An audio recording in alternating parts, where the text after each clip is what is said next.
today's spooky spot, we're having a look at the McFarlane toys, The X-Files Fight the Future. We're having a look today at Attack Alien, complete with Primitive Man. This 2-pack was a harder to find wave, and actually even though it comes from Series 1, I distinctly remember this wave coming a little bit later than the initial wave of the Mulder and Scully figures. It is recommended for ages 5 and up, and is considered an ultra action figure, which I would love if somebody back then could have explained to me what an ultra action figure was versus a regular action figure. Mulder and Scully feature at the top of the packaging. This packaging has been frequently used over this entire toy line. Other than really the shape of the X-Files back card being different, the back card itself has remained the same. On the back of the package, aside from Mulder and Scully, the other figures available are Agent Mulder, Agent Scully, both with parkas, either with a pod or an alien, depending on which one you got. There's also the Attack Alien 2-pack, which we'll look at today, and the Fireman. Collect these other Series 1 figures, all coming to us from the folks over at McFarlane Toys. Spot's going to take a very blood-curdling break. Don't go anywhere, guys. When we come back, we're getting a better look at the Attack Alien with Primitive Man. I have to keep throwing that in there. Stay tuned, guys. There's more Henry Way. Don't go anywhere. Spot wasn't even going to bother to try to pick up this Attack Alien because he does not stand at all. The problem is that his feet are arched in such a way that you're really only getting the ends of the feet are going to be what's touching your, in this case, Spot's backdrop. And at the end result is that it falls. There's peg holes on the undersides of the feet, which I always find to be a tease. When you put peg holes on the undersides of the feet, but you don't give us display stands, that's what I call being a tease.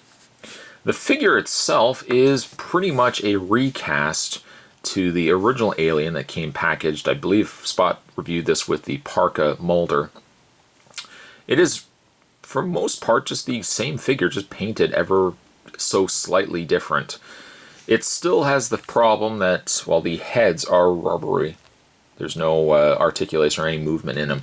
But the big problem is that they put this rubberied shoulder pad area on the Attack Alien, which means it gives you the illusion that it's almost a real skin, but it limits all articulation completely.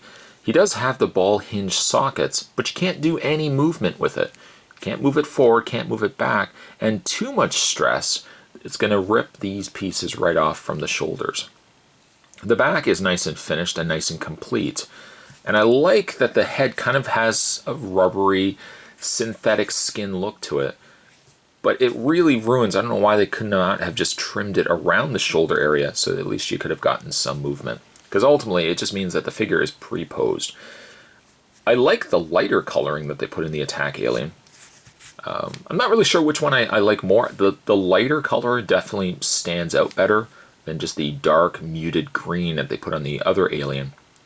But I don't know.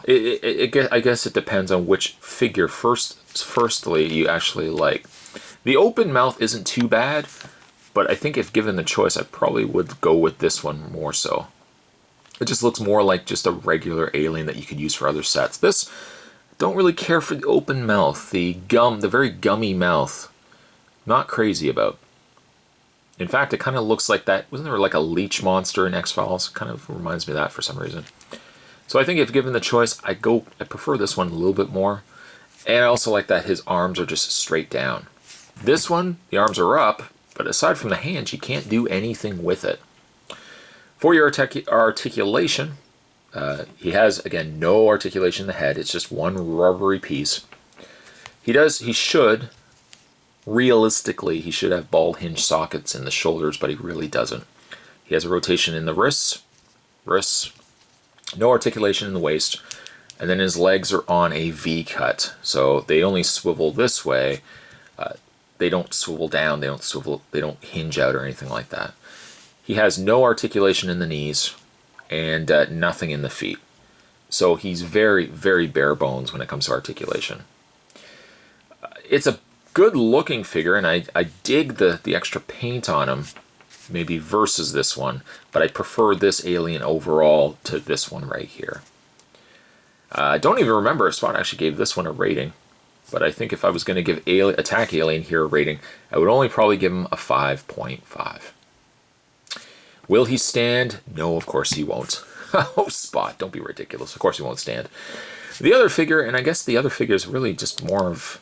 I feel as if he's just an add-on accessory rather than a full-blown figure.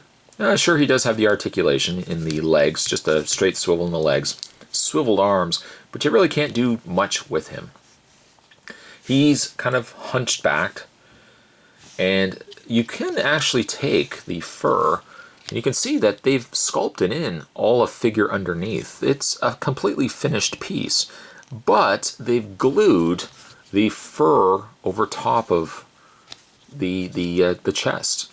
So even if I was to yank this off, you can see it's all finished underneath, but I would have a big hole where the glue has been ripped off the torso.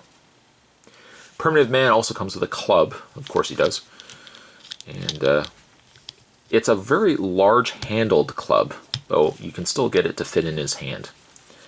Because he's kind of just arched to the side, even when you move him, you're very limited by what you can actually do with him.